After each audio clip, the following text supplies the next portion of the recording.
بسم اللہ الرحمن الرحیم۔ السلام علیکم میرے بہن بھائیوں سامعین کہ جو سب مل کر میرے ساتھ کاشان بصیرت کے یوٹیوب چینل پر کتاب امام جعفر صادق علیہ السلام ولادت سے شہادت تک پڑھ رہے ہیں۔ آئیے یہ جو ہے پارٹ نمبر جس کو ہم پڑھنے جا رہے ہیں، پارٹ نمبر 19، یہاں پر ہم پیج نمبر 252 میں سے ریڈنگ کا آغاز کریں گے۔ لیکن میں یہ بتاتی چلوں کہ جو لاسٹ جس ہیڈنگ پہ ہم نے ریڈنگ کا آغاز کیا تھا وہ تھا حضرت امام جعفر صادق علیہ السلام کی عبادت کی کیفیت، اور اس حوالے سے ہم بہت کچھ جان رہے ہیں۔ آئیے دیکھتے ہیں اس صفحے پہ ہمیں کیا علم ملے گا۔ لکھا ہے کہ آپ علیہ السلام اپنے اصحاب باوفا اور ماننے والوں کو تلاوت قرآن کریم کا حکم دیا کرتے تھے اور شب جمعہ کو اس کی خصوصی تاکید فرماتے، جیسا کہ اس شب سورہ سعد اور سورہ دخان کی تلاوت کرنا روایات میں بھی وارد ہوا ہے۔ زید الشہام سے مروی ہے، وہ کہتے ہیں شب جمعہ ہم راستے میں تھے کہ حضرت امام جعفر صادق علیہ السلام نے مجھ سے ارشاد فرمایا، قرآن مجید پڑھو کیونکہ آج شب جمعہ ہے۔ تو میں نے یہ آیات تلاوت کیں۔ کون سی؟ آئیے دیکھتے ہیں، یہ ترجمہ ہم پڑھنے جا رہے ہیں۔ لکھا ہے کہ انورٹڈ کاما کے کچھ شک نہیں کہ فیصلے کا دن ان سب کے اٹھنے کا وقت ہے، جس دن کوئی دوست کسی کا دوست کے کچھ کام نہ آئے گا اور نہ ان کو مدد ملے گی مگر جس پر خداوند عالم مہربانی کرے، انورٹڈ کاما کلوز۔ اب آگے لکھا ہے کہ ان آیات کو سن کر امام علیہ السلام نے فرمایا کہ خدا کی قسم وہ ہم ہی ہیں کہ جن پر خداوند عالم رحم فرمائے گا، اور خدا کی قسم اس نے ہم ہی کو مستثنی قرار دیا ہے اور ہمیں تو ان کی کوئی خاص ضرورت بھی نہیں۔ قارئین کرام، ہمیں چاہیے کہ اس اہم نکتے کو ذہن نشین کر لیں کہ عبادت صرف نماز، روزہ اور ذکر و دعا وغیرہ نہیں، بلکہ انسان کا ہر وہ عمل عبادت ہے جس سے وہ خداوند متعال کا قرب حاصل کرتا ہے، جیسے علم سیکھنا اور سکھانا، فقراء اور محتاجوں کے ساتھ نیکی کرنا، جاہلوں کی رہنمائی کرنا، غافلوں کو متوجہ کرنا، افراد کی صحیح تربیت کرنا، ظالموں کے ساتھ ٹکرانا اور گمراہی و فساد پھیلانے والوں کو روکنا وغیرہ۔ حضرت امام جعفر صادق علیہ السلام کی پوری زندگی عبادت اور تقرب الہی حاصل کرنے میں گزری۔ بالفاظ دیگر امام علیہ السلام کی حیات مبارکہ جہد پہم، نور و معنویت اور رشد و ہدایت کا دوسرا نام تھی۔ اب ہم آ گئے ہیں پیج 253 پر، جہاں پہ ہیڈنگ ہے امام جعفر صادق علیہ السلام کا دوسروں کے ساتھ ایثار و ہمدردی۔ لکھا ہے مواسات، میم و الف، سین الف اور گولتا کا معنی اپنے بھائیوں اور دوستوں کے ساتھ ان کی روزی کے کاموں اور دیگر امور زندگانی میں شریک و مددگار بننا ہے، اور ایثار کا معنی دوسروں کو اپنی ذات پر مقدم کرنا اور اپنی ضرورت اور احتیاج سے زیادہ اس کی ضرورت و احتیاج کو ترجیح دینا اور اس کا خیال رکھنا ہے۔ یہ دونوں بہت ہی اچھی صفتیں ہیں، لیکن کم ہی ایسے لوگ ملتے ہیں کہ جن میں یہ دونوں یا ان میں سے کوئی ایک صفت پائی جاتی ہو۔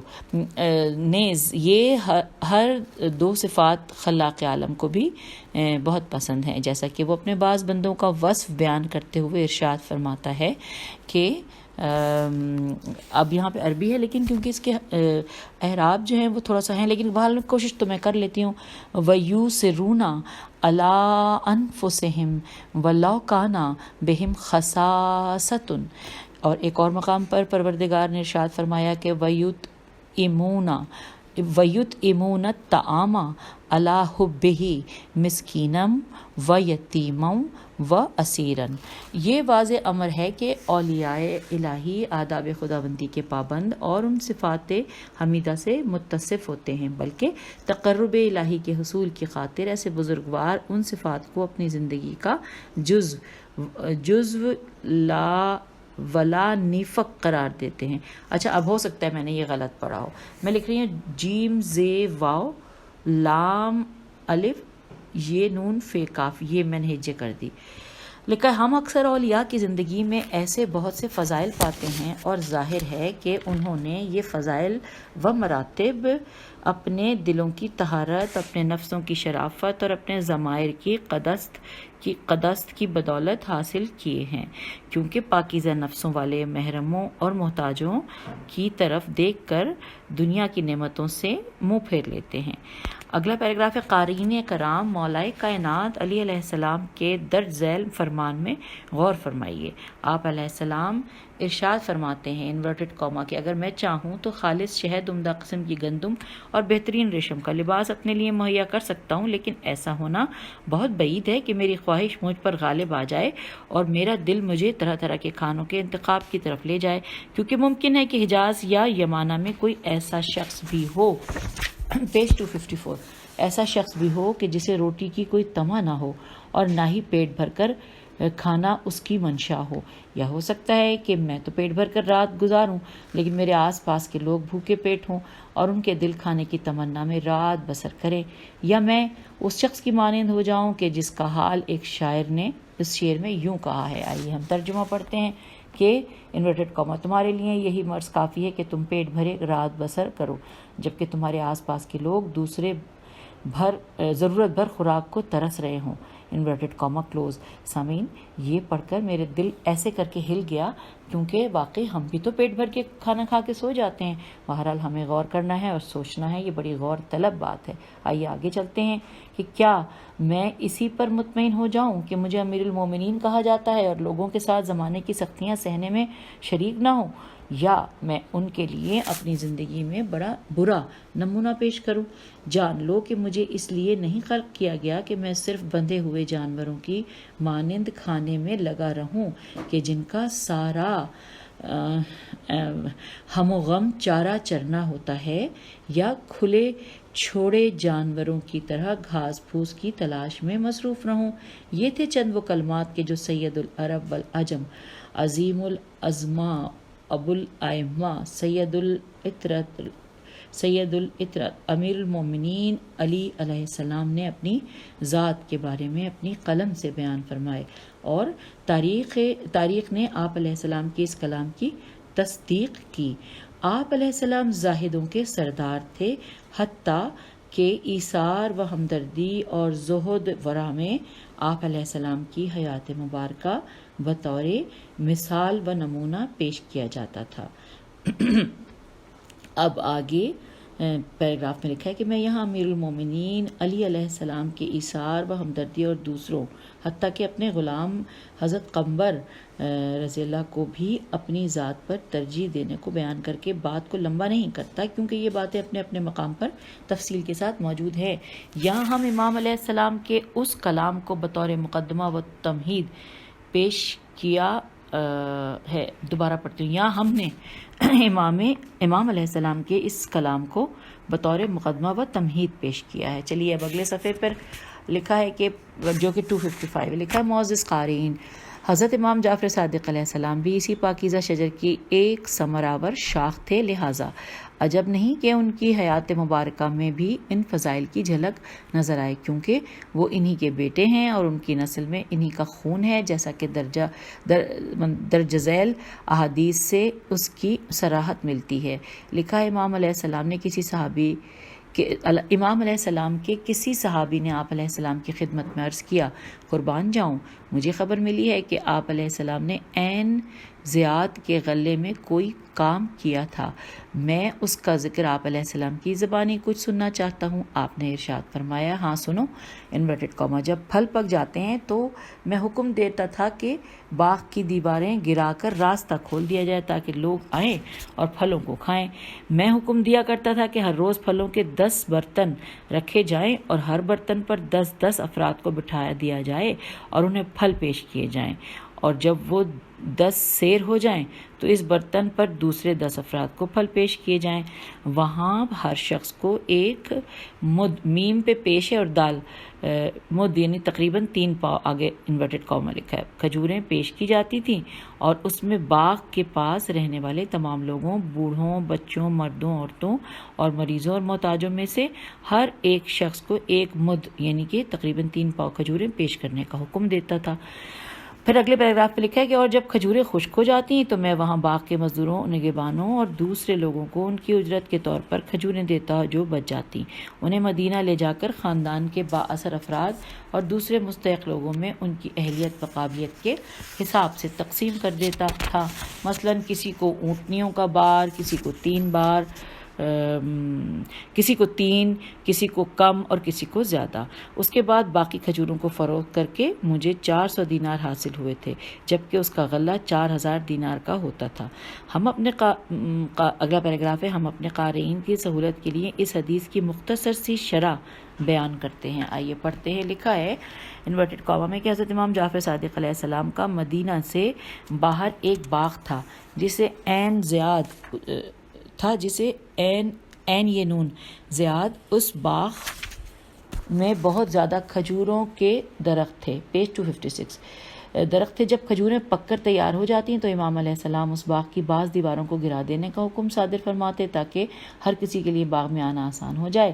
آپ علیہ السلام 10 بڑے برتنوں میں پھل لوگوں کو پیش کرنے کا حکم دیتے اور امام علیہ السلام کے حکم سے ہی 10 میں سے ہر ایک برتن سے 10 افراد سیر ہوتے، اور جب پہلے 10 سیر ہو جاتے تو دوسرے 10 آ جاتے، اور یہ سلسلہ یوں ہی چلتا رہتا تھا۔ یہ سارے اس وقت کے معاملات ہوتے تھے جب کھجوریں درختوں پر رطب یعنی ریتوبے یعنی تر حالت میں کی صورت میں ہوتی۔ پھر جو باغ کے قریب رہنے والے لوگوں میں سے کسی عذر کے باعث باغ میں نہ پہنچ پاتے تو امام علیہ السلام فی کس کے اعتبار سے ایک مد یعنی 3 پاؤ کھجوریں ان کے گھروں میں بھجوا دیتے۔ پھر جب کھجوریں خشک ہو جاتی اور انہیں درختوں پر سے کاٹنے کا وقت آ جاتا تو امام علیہ السلام باغ کے کارندوں اور مزدوروں کو خشک کھجوریں بطور اجرت دیتے، اور جو بچ جاتی انہیں مدینے لے جا کر مستحق لوگوں تک ان کی اہلیت کے اعتبار سے 1 یا 2 یا 3 اونٹنیوں کا بار کے گھروں تک پہنچا دیتے۔ پھر اس سے بھی جو بچ جاتی تو انہیں 400 دینار میں فروخت کر دیتے، جبکہ باغ کی کل آمدن 4000 دینار ہوتی۔ اس کا مطلب یہ ہوا کہ امام علیہ السلام اپنے لیے باغ کے محصول کا 10واں حصہ باقی رکھتے اور اس کے 9 حصوں کو فی سبیل اللہ صرف کر دیتے تھے۔ حماد بن عثمان سے مروی ہے، وہ کہتے ہیں مدینے کے لوگ قحط سالی اور وسائل کی اس قدر قلت میں مبتلا ہو گئے تھے کہ ایک معتدل درجے کا انسان بھی گندم کو جو کے ساتھ ملا کر کھاتا تھا اور کھانے کی کچھ مقدار خریدتا تھا۔ اس وقت حضرت امام جعفر صادق علیہ السلام کے پاس اعلیٰ قسم کی گندم تھی کہ جو آپ علیہ السلام نے سال کے شروع میں خرید لی تھی۔ آپ علیہ السلام نے اپنے کسی خادم سے فرمایا ہمارے ہاں جو خرید لاؤ اور اس گندم کے ساتھ ملا دو یا پھر اسے بیچ دو، کیونکہ ہم یہ پسند نہیں کرتے کہ ہم تو اعلیٰ قسم کی گندم کھائیں اور دوسرے لوگ عامیانہ قسم کی گندم پر گزارا کریں۔ پیج 257 پہ آگے ہم لکھا ہے ابو الحیاج بن بسطام بے سین تو الف میم سے مروی ہے، وہ کہتے ہیں حضرت امام جعفر صادق علیہ السلام دوسرے لوگوں کو اس قدر کھلاتے تھے کہ آپ علیہ السلام کے گھر والوں کے لیے بھی کچھ نہ بچتا تھا۔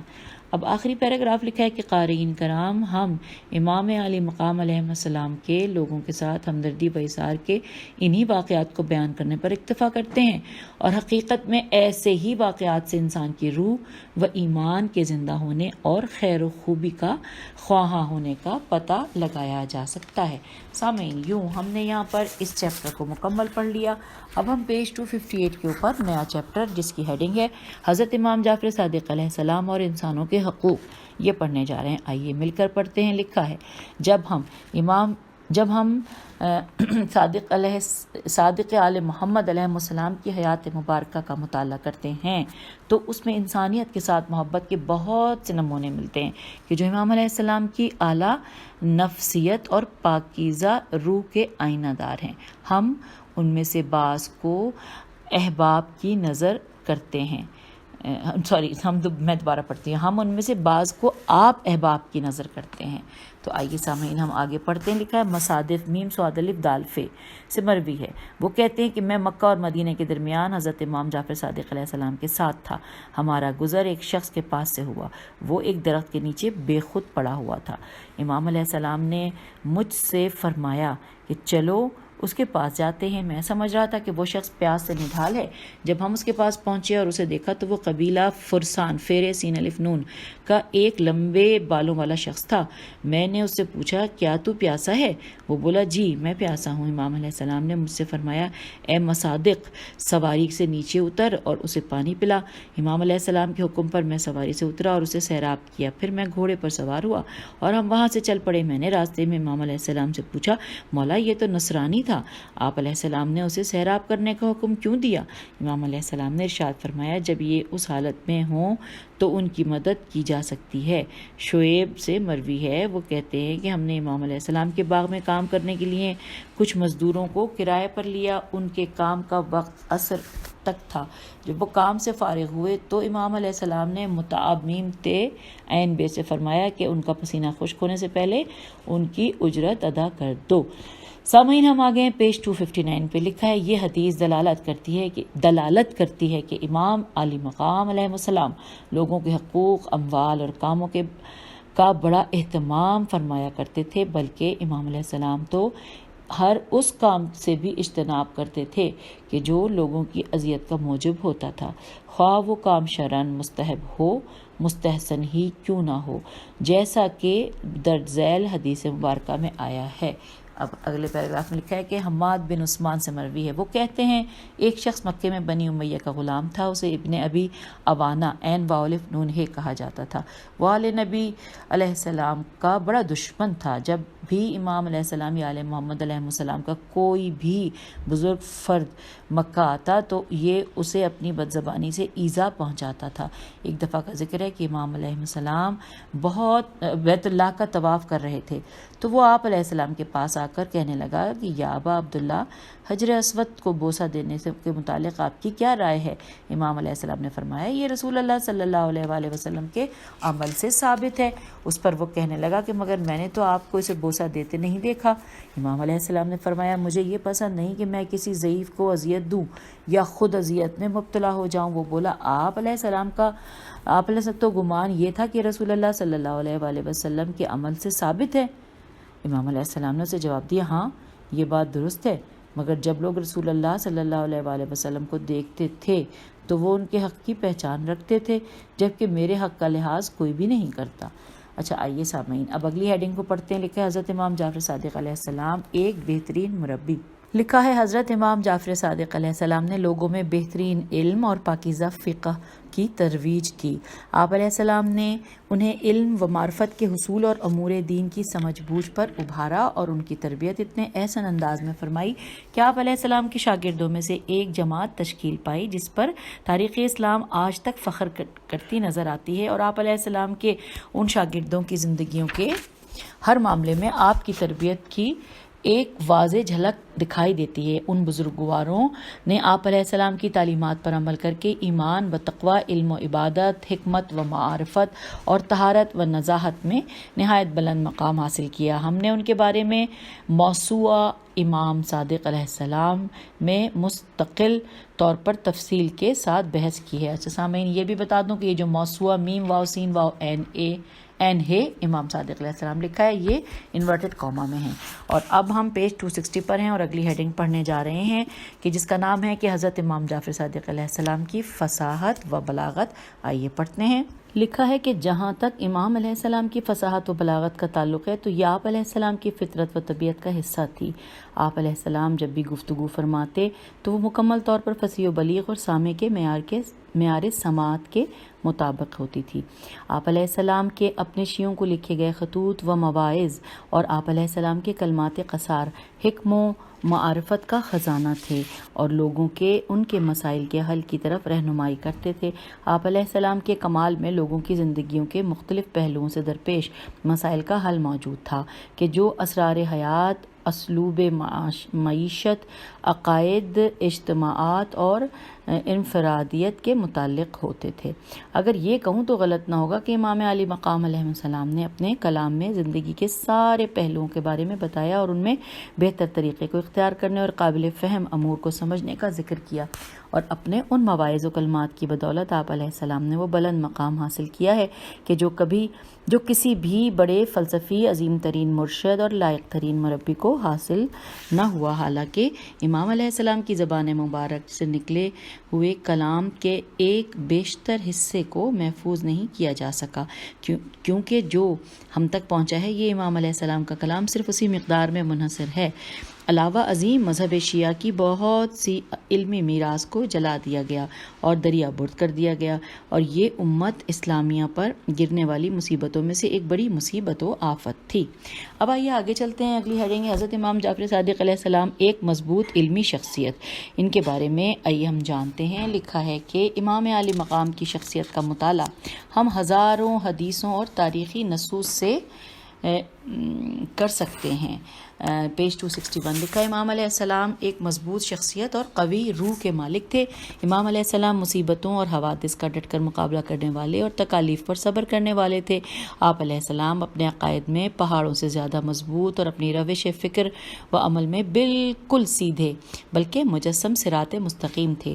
یہ ایک طبعی امر ہے کہ انسان کی زندگی میں کچھ ایسے اضطرابات آتے ہیں جو اس کی زندگی میں اپنے اثرات چھوڑ جاتے ہیں، جیسے کمزوری و قوت، سمت سفر کا بدل جانا اور سادگی و تلون، تیلام وانون وغیرہ۔ لکھا ہے پھر کہ حضرت امام جعفر صادق علیہ السلام چونکہ کل ایمان کے فرزند تھے، اس لیے یہ عوامل آپ علیہ السلام کی حیات مبارکہ پر اثر انداز نہیں ہو سکے۔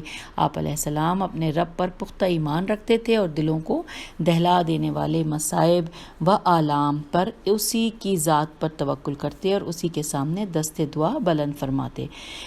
یہ تو آپ علیہ السلام کی شخصیت کا ایک پہلو انفرادی اعتبار سے تھا، لیکن جہاں تک معاشرے میں آپ علیہ السلام کے کردار کا تعلق ہے تو آپ علیہ السلام اسلامی معاشرے کی ہر بدی و برائی کے مقابل کھڑے ہو جاتے، اپنے قول و فعل سے امر بالمعروف و نہی عن المنکر کرتے اور حاکموں، والیوں اور قاضیوں کو بڑے عمدہ انداز میں واعظ و نصیحت فرماتے تھے۔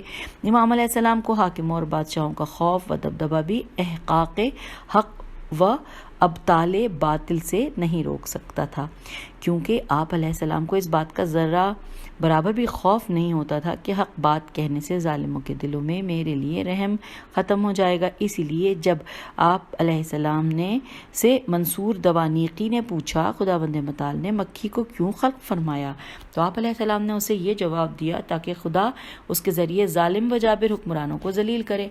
اگلے پیراگراف میں کہ جب بھی قاضی ابن ابی لیلہ اور ابو حنیفہ امام جعفر صادق علیہ السلام کی خدمت میں آتے تو امام علیہ السلام فرصت نکال کر ان دونوں کو خلاف شرع فیصلے کرنے اور فتاوی دینے پر تنبیہ کرتے، اور جب منصور کے بعض وزیروں کے لیے کھانا لایا جاتا اور اس کے ساتھ شراب بھی ہوتی تو پیج 260 تو امام علیہ السلام اس برائی پر صریحاً غضبناک ہو کر ان کے پاس سے اٹھ جایا کرتے تھے، جیسا کہ درج ذیل احادیث میں اس کا بیان آیا ہے۔ اب بیان کیا ہے؟ اب یہ دیکھیے نیچے ہیڈنگ لکھی ہے امام جعفر صادق علیہ السلام کا کھانے کے دوران اٹھ جانا۔ آئیے پڑھتے ہیں۔ لکھا ہے ہارون بن جہم جیم ہے میم سے مروی ہے، وہ کہتے ہیں کہ ہم ہیرا میں ہے یہ رہے میں حضرت امام جعفر صادق علیہ السلام کے ہمراہ تھے۔ ابو جعفر المنصور نے اپنے کسی بیٹے کے سلسلے میں ایک دعوت تام کا اہتمام کیا اور لوگوں کو کھانے کی اس دعوت پر مدعو کیا۔ امام علیہ السلام کو بھی اس محفل میں شریک ہونے کی دعوت دی گئی۔ جب لوگ کھانا کھا رہے تھے تو کسی شخص نے پانی مانگا اور اسے پانی کی جگہ ایک پیالے میں شراب ڈال دی گئی۔ جب وہ پیالہ اس شخص نے اپنے ہاتھ میں پکڑا تو امام علیہ السلام اس کے پاس سے اٹھ کھڑے ہوئے۔ جب آپ علیہ السلام سے کھانے سے اٹھنے کی وجہ پوچھی گئی تو آپ نے ارشاد فرمایا کہ رسول خدا صلی اللہ علیہ وآلہ وسلم کا فرمان ہے کہ جو شخص ایسے دسترخوان پر بیٹھے جس پر شراب پی جائے تو اس پر اللہ کی لعنت ہوتی ہے۔ اب آئیے آگے پڑھتے ہیں۔ لکھا ہے ایک دوسری روایت میں ہے کہ ملعون ہے وہ شخص جو ایسے دسترخوان پر خوشی کے ساتھ بیٹھے کہ جس پر شراب پی جا رہی ہو۔ آئیے قارئین آگے پڑھتے ہیں۔ لکھا ہے قارئین کرام، آپ نے ملاحظہ کیا کہ کس طرح امام علیہ السلام نے جرأت و بہادری کے ساتھ ظالموں اور جابروں کے سامنے کلمہ حق کہا اور ان لوگوں کی نشست کو چھوڑ دیا کہ جن کا سارا ہم و غم فسق و فجور اور اخلاق رذیلہ کا اظہار ہوتا ہے۔ آئیے سامعین اگلی ہیڈنگ ہے حضرت امام جعفر صادق علیہ السلام کا ظالموں کو رسوا کرنا۔ لکھا ہے معاویہ بن حکیم سے مروی ہے، وہ کہتے ہیں مجھ سے بیان کیا عبداللہ بن سلیمان التمیمی نے، وہ کہتے ہیں جب عبداللہ بن حسن کے دو بیٹے محمد و ابراہیم قتل کر دیے گئے تو شبیہ بن غفال مدینے آیا۔ منصور دوانیقی نے اسے اہل مدینے پر اپنا والی مقرر کیا۔ روز جمعہ وہ مسجد نبوی میں آیا اور منبر پر چڑھ کر خداوند عالم کی حمد و ثنا کے بعد کہنے لگا، علی بن ابی طالب علیہ السلام نے مسلمانوں کی جماعت میں تفریق پیدا کی اور مومنوں کے ساتھ جنگ کی۔ پیج 263۔ یہ سب کچھ انہوں نے اپنی بہتری کے لیے کیا تھا، اس لیے اپنے گھر کے افراد کو اس سے بچائے رکھا، لیکن خداوند عالم نے ان کی تمنا پوری نہ کی اور اپنے غصے میں جل کر ختم ہو گئے۔ لعن اللہ من قال ھذا، یہ بریکٹ میں لکھا ہے، اور میں بھی یہی کہنا چاہ رہی تھی۔ آگے لکھا ہے، دیکھو یہ ان کے بیٹے بھی فتنہ و فساد برپا کرنے میں انہی کی راہ پر لگے ہوئے ہیں اور بغیر استحقاق کے حکومت و بادشاہی کے خواہاں ہیں، لیکن یہ اپنی اس خواہش کو قبروں میں لے کر انہیں زمین کے مختلف اطراف میں مارا جاتا ہے اور ان کے خون کو بہا دیا جاتا ہے۔ آگے لکھا ہے، معاذ اللہ۔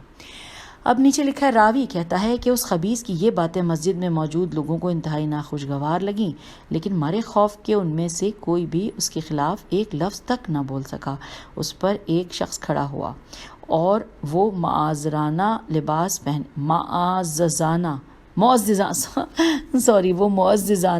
لباس پہنے ہوئے تھا۔ اس والی کو مخاطب کر کے وہ شخص کہنے لگا، ہم خدا بند عالم کی حمد بجا لاتے ہیں اور حضرت محمد خاتم النبیین صلی اللہ علیہ وآلہ وسلم، سید مرسلین صلی اللہ علیہ وآلہ وسلم اور خدا کے دوسرے تمام انبیاء علیہ السلام اور رسولوں پر درود بھیجتے ہیں۔ اس کے بعد جو بھی تو نے اچھی بات کہی اس کے ہم زیادہ سزاوار ہیں، اور جو کچھ تم نے غلط کہا اس کے تم اور تمہارا بادشاہ زیادہ اہل ہو۔ اے دوسرے کی سواری پر سوار ہونے والے، اے اوروں کے زاد سے استفادہ کر زاد زے الف دال سے استفادہ کرنے والے، جاؤ واپس چلے جاؤ۔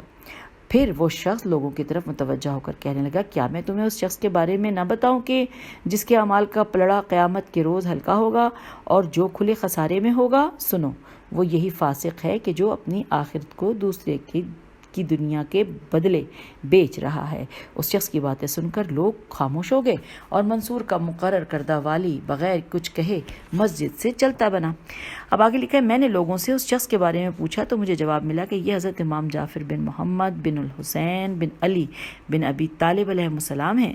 قارئین کرام، آپ نے اس کتاب میں یہ دوسرا واقعہ ملاحظہ کیا کہ جس میں امام علیہ السلام پیج 264 نے طاغوت وقت کو اس کی اوقات یاد دلائی اور اس کی باطل پرستی پر خوب سرزنش فرمائی۔ قارئین کرام، یہ کتنی ہی عظیم بات ہے کہ ایک مومن جوانمردی کے ساتھ وقت کے ظالم و جابر کے سامنے سینہ تان کر کھڑا ہو جائے اور اس کے سامنے حق بات اس طرح کہے کہ مارے شرم کے اس کی اکڑی ہوئی گردن جھک جائے اور وہ رسوا ہو کر مومنین کی محفل سے نکل جائے اور اس مومن کی ہیبت سے اسے ایک لفظ تک بھی بولنے کا حوصلہ نہ دے۔ تو یوں 264 ہم نے پڑھ لیا، اور نئی ہیڈنگ ہے 265 پہ کہ حضرت امام جعفر صادق علیہ السلام اور فن شعر و شاعری۔ آئیے پڑھتے ہیں۔ لکھا، ائمہ اہل بیت علیہ السلام شعر و شاعری کی محفلوں کو بہت کم ہی وقت دیتے تھے، کیونکہ ان ذوات مقدسہ کی دوسری اور بہت ذمہ داریاں ہوتی تھیں کہ جو شعر و شاعری سے کہیں زیادہ اہمیت کی حامل ہوتی تھیں۔ یہی وجہ ہے کہ آپ علیہ السلام کبھی کبھار کوئی شعر کہتے یا اپنے کلام میں کسی معروف شاعر کے شعر کا حوالہ دیتے تھے۔ حضرت امام جعفر صادق علیہ السلام سے متفرق اشعار نقل کیے گئے ہیں کہ جو اپنے اندر حکمت و نصیحت کا ایک جہاں بسائے ہوئے ہیں۔ ذیل میں ہم امام عالی مقام کے منظوم کلام کے بعض نمونے اپنے قارئین کی خدمت میں پیش کرتے ہیں۔ امام علیہ السلام کے کلام میں آیا ہے ترجمہ، ادھر تو خدا کی نافرمانی کرتا ہے اور ادھر تو اس کی محبت میں ظاہر کرتا ہے۔ قسم ہے تمہاری یہ روش بہت ہی عجیب ہے۔ اگر تم اپنی محبت میں سچے ہوتے تو اس کی اطاعت بھی کرتے، کیونکہ محب اپنے محبوب کا فرما بردار ہوتا ہے۔ Inverted comma close. ایک اور مقام پر امام علیہ السلام نے فرمایا ترجمہ، راستہ چلنے والے کے لیے اس کے نشانات واضح ہیں، لیکن میں دلوں کو دیکھتا ہوں کہ وہ راہ سے غافل ہیں۔ اس پر مجھے نجات کے آثار موجود ہونے کے باوجود بھی ہلاک ہونے والے پر حیرت ہوتی ہے، اور میں ایسے لوگوں میں سے نجات پا جانے والے پر حیران ہوں کہ وہ انہی لوگوں میں سے ہونے کے باوجود بھی کامیاب ہو گیا۔ Inverted comma close. پیج 266 پر ہم ہیں۔ پھر لکھا ہے، اسماعی الف صاد میم عین چھوٹی ہے نے آپ علیہ السلام کے یہ اشعار نقل کیے ہیں۔ اور اس کے نیچے لکھا ہے، سفیان سوری نے حضرت امام جعفر صادق علیہ السلام سے عرض کیا کہ فرزند رسول آپ علیہ السلام نے لوگوں سے کیوں منہ پھیر لیا؟ امام نے فرمایا اے سفیان، زمانہ خراب ہو گیا ہے اور زمانے میں سگے بھائی بھی بدل گئے ہیں۔ میں نے چاہا کہ میں اپنے دل کو تسلی دینے کے لیے تنہائی اختیار کروں۔ اس کے بعد امام علیہ السلام نے فرمایا، ترجمہ: وفا شام کے مسافر کی مانند جا چکی ہے اور لوگ بڑے ہی دھوکے باز و فریب کار ہیں۔ یوں تو وہ آپس میں محبت و صفا ظاہر کرتے ہیں، لیکن ان کے دل بچھوؤں سے بھرے ہوتے ہیں انورٹڈ کاما کلوز۔ پھر لکھا ہے سفیان ثوری نے امام علیہ السلام کا یہ کلام بھی نقل کیا ہے، اور یہ مناقب آل ابی طالب علیہ السلام اور بحار الانوار وغیرہ میں آپ کا یہ کلام نقل کیا گیا ہے۔ اب یہ جو سامعین کلام ہے عربی میں ہے، اور اس میں نیچے ہم پیج 267 پہ آ گئے ہیں۔ آئیے ترجمہ پڑھتے ہیں۔ لکھا ہے اے انسان، اس زندگی کی دی گئی مہلت میں عمل کر لے اور اپنے لیے بہترین مقام منتخب کر لے، کیونکہ ایک دن تجھے مرنا ہے۔ پس جب کوئی چلا گیا تو گویا وہ تھا ہی نہیں، اور گویا جو ہو چکا ہے وہ ہونے والا ہی نہیں تھا انورٹڈ کاما کلوز۔ پھر لکھا ہے امام علیہ السلام نے آل محمد علیہ السلام کی شان میں ارشاد فرمایا، ترجمہ: اصل میں ہم ستارے تھے اور ہم سے ضیاء حاصل کی جاتی تھی، لیکن آج ہم مخلوق خدا کے لیے اس کی حجت ہیں، اور ہم وہ سمندر ہیں کہ جس کی گہرائی میں جانے والوں کے لیے قیمتی موتی، یاقوت اور مرجان ہیں۔ ہم قدس و فردوس کے گھروں کے مالک ہیں اور ان کے خزانہ دار ہیں۔ جو ہم سے دور رہے گا اس کا ٹھکانہ برہوت یعنی جہنم ہے، اور جو ہمارے پاس آ جائے گا تو اس کے لیے جنتیں اور غلامان ہیں۔ اب آگے لکھا ہے کہ انورٹڈ کاما کلوز، پھر لکھا ہے صاحب بحار الانوار وغیرہ نے ذکر کیا ہے، وہ کہتے ہیں کہ ایک سائل نے حضرت امام جعفر صادق علیہ السلام سے سوال کیا تو آپ علیہ السلام نے اسے کچھ عطا کیا۔ جب وہ سائل آپ علیہ السلام کی عطا کو دیکھ کر شکریہ ادا کرنے لگا تو آپ نے ارشاد فرمایا۔ اب ہم پیج 268 پہ آ گئے اور یہ اشعار کا وہ ترجمہ پڑھ لیتے ہیں۔ لکھا ہے کہ جب زمانے نے اپنی پوری ہمت لگا کر تجھے کاٹ دیا ہو اور تم سخاوت و بزرگی دیکھنا چاہو تو ستم کسی ایسے درشت خو کے آگے ہاتھ نہ پھیلانا کہ جو خود کما کر مالدار ہوا ہو، بلکہ تم پر لازم ہے کہ تم ایسے بلند مرتبہ شخص سے سوال کرو کہ جس نے میم جیم دال و کرم اپنے دادا کے ورثے سے پایا ہو، اور ہاں جب تم ایسے شخص کے پاس اپنا سوال لے کر آؤ گے تو تمہیں اس کے دادا والی سخاوت کی ریت پسند آئے گی انورٹڈ کاما کلوز۔ اور یہاں پر ہم اپنی اس ریڈنگ کا اختتام پہ لے آئے ہیں، کیونکہ اس کے بعد ہم مزید پڑھیں گے نئے سب ہیڈنگ کے ساتھ۔ تو خدا حافظ، فی امان اللہ۔